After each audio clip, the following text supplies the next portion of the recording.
How mediators prepare for mediation is what we're talking about today in the eCentral Business Show. I'm John Nayler, and I'm joined by Farley Tolpen from the Mediation Experts. That's correct. You have to have the in there, John. Yeah, and yes. .com.au if you want to find the website. That's right. All right, cool. Now, you've done a lot of mediations. How many? Give us with a number. Almost 4,000. Yes. You must get up very early. Sometimes I have to, yes. I probably average anywhere between 2 to 3 a week. Oh, okay. For probably 45 weeks a year. But that's still years and years of work, though. Yeah, 20 years. Wow. Yes. You must be pretty good at it as well. I'd like to think I am. I'm still learning, though. There's always the one that get away, I imagine. But you do talk about having a high success rate. Yeah, in my experience, about 80 to 90% resolve at mediation. Tremendous. Yes. Okay, well done. Anyway, so that means that you've become quite good at preparing for mediation then yourself as a mediator. So what are the sorts of things that you do as a mediator to prepare yourself? Well, and the parties, I guess, as well. Absolutely. So, and that's the key, is preparing the parties, okay, and building rapport and trust with the parties. So what I'll do is, in a matter that is going to mediation, if there's lawyers involved and parties involved, I will speak to everybody.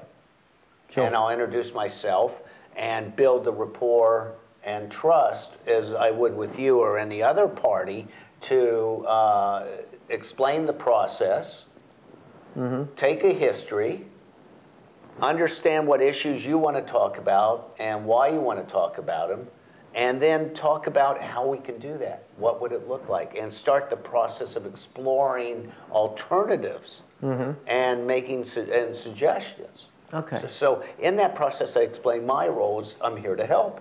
Because I'm impartial. It's not my mediation, it's their mediation, and it's their agreement. And I'm here to help them get there, and I'm passionate about it. Okay, yeah. Yes. I imagine there's probably occasions where you talk to the parties and there's things that you, because you've done so successfully so many mediations, you probably introduce new ideas and they go, oh, we hadn't thought of it that way, even before they go into the room. That's true.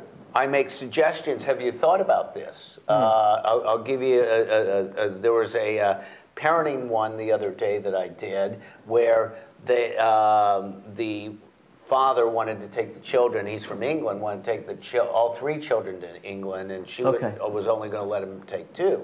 And, but she wanted to also go on a trip somewhere else, and he didn't want her to do that. So we talked about how can we work this out so you both, the children get to succeed in traveling.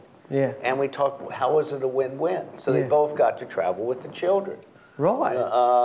Or we did a mediation where they came down to $5,000 apart. Yeah. And I asked one party if they'd waive my fees, and if the other would pay.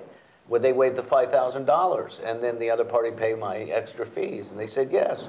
The other party said, okay. Yeah, right. And we resolved. Right, very creative. Okay. Yeah, think outside the box. There also could be non-tangible items that, we talk about.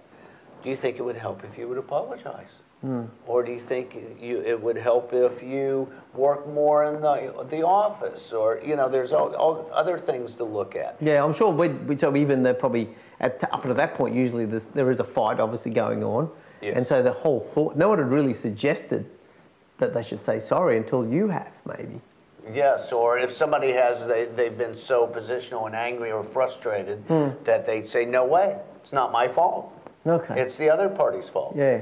And then I say to them, well, can you control the other party? No. Who can you control? Myself. Yeah. Well, maybe would it apologize for the situation? Yeah, bring a bit of sorrow to the table might go a long way. Yes, okay. A little humble pie. Yeah. That may help. Yeah.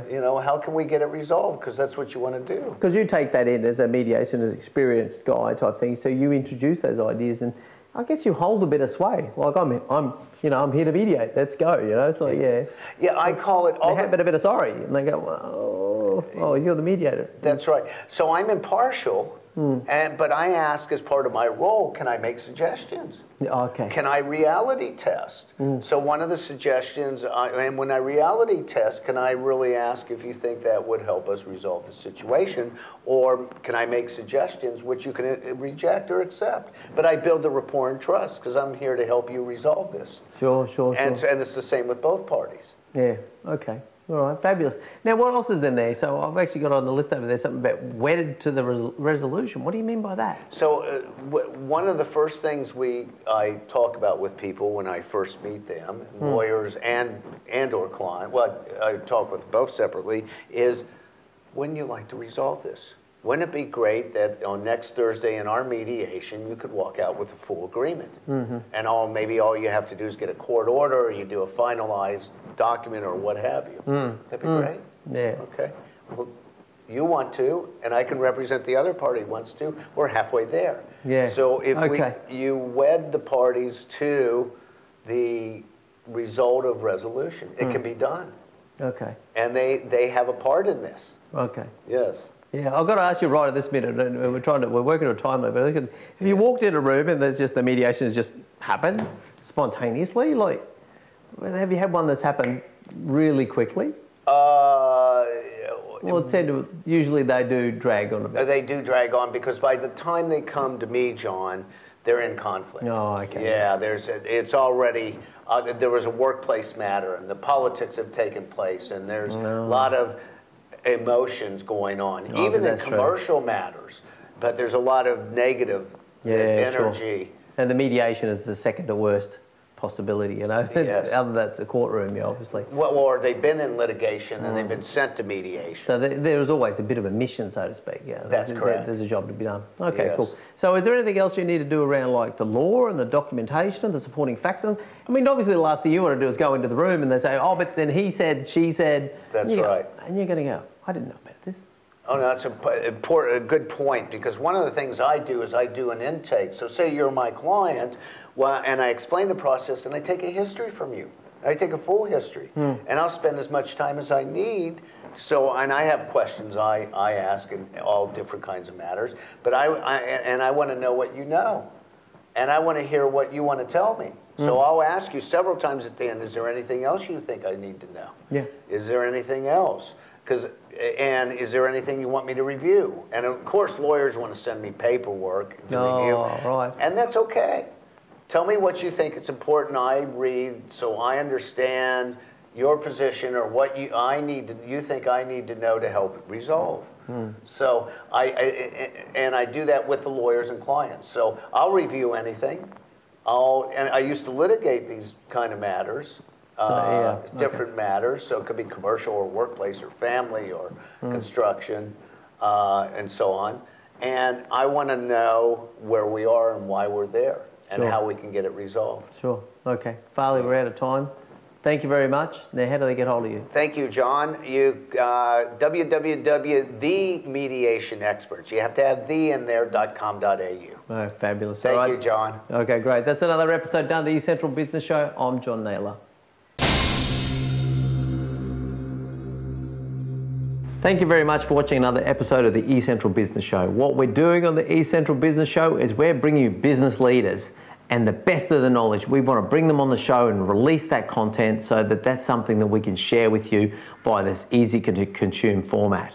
So you can follow us across LinkedIn, Facebook, YouTube, Twitter, Google+, or just regularly visit the eCentral.com.au/show website.